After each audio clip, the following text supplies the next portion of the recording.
ప్రధాని మోదీకి హోంమంత్రి అమిత్ షాకి ఎమ్మెల్యే రాజాసింగ్ విజ్ఞప్తులు చేశారు. మత మార్పిడులను అరకట్టేందుకు ఒక చట్టం తీసుకురావాలని విజ్ఞప్తి చేశారు. బీజేపీకి రాజీనామా చేసినప్పటికీ రాజాసింగ్ ఆ పార్టీ అగ్రనేతల పట్ల తన అభిమానాన్ని మాత్రం చాటుకుంటున్నారు. ఈ పార్లమెంట్ సమావేశంలో బిల్లు తీసుకొచ్చేలా చర్యలు తీసుకోవాలని కోరారు. జంగూర్ బాబా లాంటి వ్యక్తులు దేశంలో చాలా మంది ఉన్నారని, వారి లక్ష్యం హిందువులను అంతం చేయాలని, హిందువులను మతం మార్చేలా చేయడమేనని మండిపడ్డారు. ఇలాంటి వారిని అరికట్టేందుకు ఒక చట్టం రావాల్సిన అవసరం ఉందన్నారు. పార్లమెంట్ నడుస్తుంది. ఈ పార్లమెంట్ సెషన్లో హిందువుల పట్ల ఏ విధంగా కొంతమంది కుట్ర చేసి కన్వర్షన్ చేయడానికి లవ్ జిహాద్ గురించి కుట్రలు చేస్తున్నారు. జంగూర్ బాబా అట్లాంటి వ్యక్తులు విదేశాల నుంచి డబ్బులు తెప్పించి మరియు హిందువులని కన్వర్షన్ చేస్తున్నారు. లవ్ జిహాద్ చేసే వాళ్ళకి ఫైనాన్షియలీ సపోర్ట్ చేస్తున్నారు. ఐఎస్ఓలకి ఫైనాన్షియలీ సపోర్ట్ చేస్తున్నారు. అదేవిధంగా జంగూర్ బాబా కాకుండా గోవాలో కూడా ఒక ఆయిషా ఒక లేడీ కూడా అరెస్ట్ అయినది. ఆ లేడీ కూడా ఇట్లాంటి పనులు చేసే ఆమె అరెస్ట్ అయింది. ఆ లేడీ టార్గెట్ కూడా ఒక టార్గెట్ ఉండే, హిందువులని కన్వర్ట్ చేయాలి. జంగూర్ బాబా ఆయన ఇంట్రకేషన్లో ఆయన ఓపెన్గా యాక్సెప్ట్ చేసిండు, గజ్వాయ్ హిందూ చేయాలి, అదే మా టార్గెట్. భారతదేశాన్ని ఒక ఇస్లామిక్ కంట్రీగా మార్చాలి, అదే మా టార్గెట్. ఒక్క హిందూ కూడా భారతదేశంలో ఉండకూడదు, అన్ని హిందువులు కూడా ముస్లిమ్స్ గా మారిపోవాలి, అదే మా టార్గెట్. ఆయన ఇంట్రికేషన్ లో యాక్సెప్ట్ చేసిండు. ఇవాళ పార్లమెంట్ నడుస్తుంది.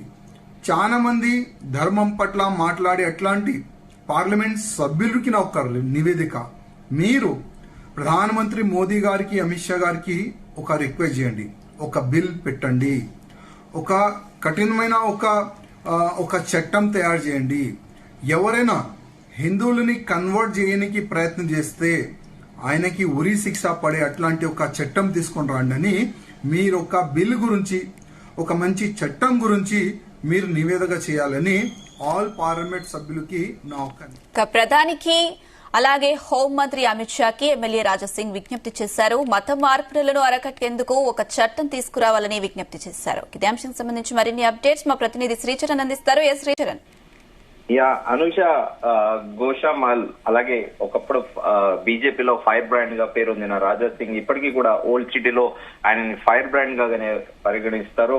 ఆయన ఆకస్మికంగా బీజేపీ రాష్ట్ర అధ్యక్షుడి ఎన్నిక సందర్భంగా ఒక్కసారిగా ఆయన రాజీనామా లేఖని కేంద్ర మంత్రి కిషన్ రెడ్డికి ఇచ్చి సంచలనం సృష్టించిన విషయం తెలిసిందే.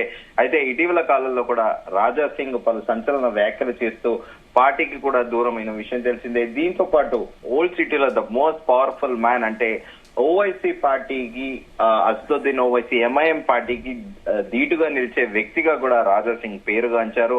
అయితే ఇటీవల ఎప్పుడైతే ఆయన రాజీనామాని కేంద్ర మంత్రి కిషన్ రెడ్డికి ఇచ్చారో, కిషన్ రెడ్డి ఇమీడియట్ గా కూడా ఆయన హైకమాండ్ కి పంపించడము, హైకమాండ్ కూడా ఆయన రాజీనామా లేఖని ఆమోదించడము, ఇంకా నెక్స్ట్ కార్యాచరణ ఏంటి, రాజాసింగ్ ఎక్కడికి వెళ్తారు, గతంలో కూడా చర్చ జరిగింది. ఉద్ధవ్ ఠాకరేకి చెందిన శివసేన పార్టీలో జాయిన్ అవుతారని, తర్వాత ఏక్నాథ్ షిండేకి చెందిన శివసేనలో జాయిన్ అవుతారని కూడా ఇట్లా వీళ్ళ విస్తృత స్థాయిలో కూడా చర్చ జరిగింది. అంతకు ముందు కూడా ఎప్పుడైతే ఆయనని హైకమాండ్ కి ఆయన రాజీనామా లేఖని కేంద్ర మంత్రి కిషన్ రెడ్డి పంపించారు, అప్పుడు కూడా కాస్త మీమాంస ఉండే, నిజంగానే బీజేపీ హైకమాండ్ రాజాసింగ్ రాజీనామాని యాక్సెప్ట్ చేస్తుందా అనేది కూడా విస్తృత స్థాయిలో చర్చ జరిగింది. ఎందుకంటే రాజాసింగ్ కి ఓల్డ్ సిటీలో ఉన్న ఫాలోయింగ్, ఇది కాకుండా ప్రత్యేకంగా మనం పలుమార్లు కూడా చెప్పుకున్నాము, నార్త్ తెలంగాణలో ప్రత్యేకంగా కొన్ని చోట్ల నిజామాబాద్, ఆదిలాబాద్ అలాంటి గ్రామాల్లోకి వెళితే అక్కడ ఉన్న అంటే చాలా మంది మహారాష్ట్ర నుంచి ఇమిగ్రెంట్స్ కూడా ఉన్నారు. అక్కడ రాజాసింగ్ కి పెద్ద ఎత్తున ఫ్యాన్ ఫాలోయింగ్ ఉంది. యావరేజ్ గా రాజాసింగ్ వెళ్తే ఒక 20,000 మంది అయినా రోడ్డు మీదకి రాజాసింగ్ ని చూడడానికి వస్తారు. అలాగే మధ్యప్రదేశ్ తో పాటు నార్త్ స్టేట్స్ లో కూడా రాజాసింగ్ కు చాలా ఫ్యాన్ ఫాలోయింగ్ ఉందని కూడా చెప్పాలి. ఎందుకంటే హార్డ్ కోర్ హిందుత్వ ఓటు బ్యాంక్ అంతా కూడా రాజాసింగ్ కి సపోర్ట్ చేస్తూ ఉంటారు. సో అయితే రాజాసింగ్ పలు సంచలన వ్యాఖ్యలు చేస్తూ సొంత పార్టీ నేతలపైనే కూడా కీలక వ్యాఖ్యలు చేశారు. గతంలో అంటే కీలక నేతలను ఉద్దేశిస్తూ కూడా పాత సామాన్ బయటికి పోతేనే పార్టీ బాగుపడుతుంది, ఈ పాత సామాన్ని బయట వేయాలంటూ కూడా ఆయన సంచలన వ్యాఖ్యలు చేసిన విషయం తెలిసిందే. అనంతరం కూడా పార్టీ అధ్యక్ష బీజేపీ కొత్త పార్టీ అధ్యక్షుని ఎన్నుకునే రోజు, ఆ రోజు నామినేషన్ రోజు కూడా పార్టీ ఆఫీస్ లో ఒక హైడ్రామా నడిచిన విషయం తెలిసిందే.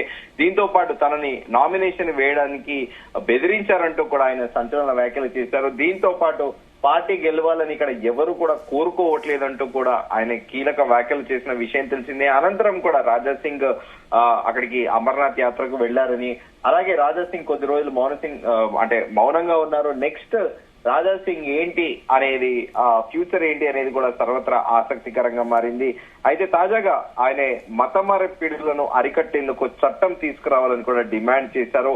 ఎమ్మెల్యే రాజా సింగ్, జంగూర్ బాబా లాంటి వ్యక్తులు దేశంలో చాలా మంది ఉన్నారని, వారి లక్ష్యం హిందువులను అంతం చేయాలని, హిందువులను మతం మారేలా చేయడమేనంటూ కూడా ఆయన ఫైర్ అయ్యారు, తీవ్ర స్థాయిలో మండిపడ్డారు. ఇలాంటి వారిని అరికట్టేందుకు ఒక చట్టం తీసుకురావాల్సిన అవసరం ఉందని కూడా చెప్పారు. ఈ పార్లమెంట్ సమావేశంలో ఎంపీలంతా దీనిపైన ఆలోచించాలని కూడా కోరారు. అలాగే ప్రధాని నరేంద్ర మోదీ, కేంద్ర హోంమంత్రి అమిత్ షా కూడా దీనిపైన దృష్టి పెట్టాలని విజ్ఞప్తి చేశారు. అయితే ఇప్పటికే ఉత్తరప్రదేశ్ లో గత ఏడాది జూలైలోనే యోగి సర్కార్ కీలక బిల్లును కూడా ఆమోదించింది.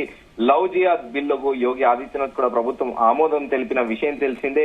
అయితే దోషులకి, అంటే ఈ లవ్ జిహాద్ డెలిబరేట్ గా వేరే పరమతంలోని మహిళలని ఒకవేళ చెరపడితే కానీ, వాళ్ళని ట్రాప్ చేసినా కూడా యావజ్జీవ శిక్ష పడే విధంగా కూడా ఈ బిల్లుని అనేది మత మార్పుడుల నిరోధక సవరణ బిల్లును కూడా ఉత్తరప్రదేశ్ ప్రభుత్వం 2024 జూలైలో కూడా అసెంబ్లీలో ప్రవేశపెట్టింది. అయితే ఈ బిల్లు సవరణ అనంతరం కూడా మోసపూరిత వివాహాలు, ఇతర మార్గాల ద్వారా మత మార్పిడికి పాల్పడితే వారికి శిక్ష మరింత పెరగనుంది అనేది కూడా అధికారులు వెల్లడించారు. అయితే ఈ కేసుల్లో 20 ఏళ్లు జైలు శిక్ష కానీ, యావజ్జీవ కారాగార శిక్ష కానీ విధిస్తారంటూ కూడా తెలిపారు. దీంతో పాటు ఇలాంటి నేరాలకు పాల్పడిన వారికి 10 ఏళ్లు జైలు, 50,000 జరిమానా కూడా ఉండేది గతంలో. దాన్ని సవరించిన నిబంధనల ప్రకారం ఎవరైనా సరే కన్వర్షన్ కేసుల్లో ఎఫ్ఐఆర్ నమోదు చేయొచ్చు అంటూ కూడా ఉత్తరప్రదేశ్ ప్రభుత్వము కొత్త బిల్ కూడా తీసుకొచ్చిన విషయం తెలిసిందే. దీంతో పాటు ఇప్పుడు సరికొత్తగా కూడా మహారాష్ట్ర ప్రభుత్వం కూడా ఈ మత మార్పిడి నిరోధక చట్టం తీసుకురాబోతోంది. ఇతర రాష్ట్రాల కంటే కూడా చాలా కఠినంగా ఉండబోతుంది అనేది కూడా తెలుస్తుంది. మహారాష్ట్ర ప్రభుత్వంలోనే ఈ నిరోధకమైన కఠిన చట్టాన్ని కూడా ప్రవేశపెట్టనుంది. ఇప్పటికే అక్కడ అసెంబ్లీ సెషన్ కూడా మొదలైంది. అయితే ప్రత్యేకంగా ఈ శాసన మండలిలో కూడా ఆయన ఎవరైతే ఉన్నారో అక్కడ హోంశాఖ సహాయ మంత్రి పంకజ్ బోయార్ కూడా పోయిన వారమే ఆయన శాసన మండలిలో ఈ బిల్లు పైన కూడా ఆయన వ్యాఖ్యలు చేశారు. అలాగే దీనిపైన ఆయన ప్రకటన కూడా చేశారు. ప్రతిపాదిత చట్టంలో ఇతర రాష్ట్రాల్లోని ఇలాంటి చట్టాల్లో ఉన్న నిబంధనల కంటే కఠినమైన నిబంధనలు ఉంటాయని కూడా తెలిపారు. ఒకసారి అమల్లోకి వస్తే మన దేశంలో ఇటువంటి చట్టాన్ని అమలు చేసిన 11వ రాష్ట్రంగా కూడా మహారాష్ట్ర అవతరిస్తుంది అంటూ కూడా తెలిపారు. అయితే మత మార్పిడులకు వ్యతిరేకంగా ఒక చట్టాన్ని రూపొందించడానికి డైరెక్టర్ ఆఫ్ జనరల్ పోలీస్ ఆధ్వర్యంలో ఒక ప్యానెల్ కూడా ఏర్పాటు చేశామని తెలిపారు. ఇది మిగతా 10 రాష్ట్రాల కంటే కఠినంగా ఉంటుంది. ఈ అంశంపై డీజీపీ కూడా, మహారాష్ట్ర డీజీపీ కూడా ఒక నివేదిక సమర్పించారని, అయితే ఈ శీతాకాల సమావేశంలో ఈ చట్టం ఆమోదం పొందుతుందని కూడా బోయర్ సభకు తెలిపారు.